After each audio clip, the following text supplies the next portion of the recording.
تلنگانہ کے کریم نگر ضلع کے چوپاٹنڈی ٹاؤن سے تعلق رکھنے والے ایک ریونیو ملازم نے سسرالی رشتہ داروں اور خاتون سرکل انسپکٹر کی ہراسانی اور ذہنی اذیت کی وجہ سے خودکشی کر لی ہے۔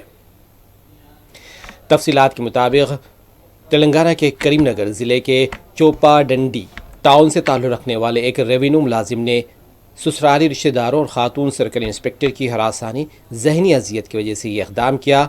34 سالہ شراون کمار نے خاتون پولیس انسپکٹر کی جانب سے مختلف مقدمات درج کیے جانے کے بعد مایوسی کا شکار ہو کر یہ انتہائی اقدام کیا ہے۔ محلوک شراون کریم نگر رورل منڈل کے ریونیو دفتر میں ریکارڈ اسسٹنٹ کے طور پر کام کر رہا تھا۔ شراون کمار کی شادی 2021 میں کریم نگر سے تعلق رکھنے والی نیلما سے ہوئی تھی، جن سے اسے ایک 4 سالہ بیٹا ہے۔ گزشتہ 1 سال سے میاں بیوی کے درمیان جھگڑے جاری تھی، جس کے بعد نیلما اپنے میکے چلی گئی تھی۔ حال ہی میں اس نے کریم نگر خاتون پولیس اسٹیشن میں شوہر کے خلاف جہیز کے لیے ہراساں کرنے کی شکایت درج کرائی۔ شراون کمار اپنی فیملی کے ساتھ پولیس اسٹیشن گیا، جہاں مبینہ طور پر CI شری لتا نے اسے پر مختلف دفعات کے تحت مقدمات درج کیے، ذہنی طور پر شدید دباؤ میں مبتلا کر دیا۔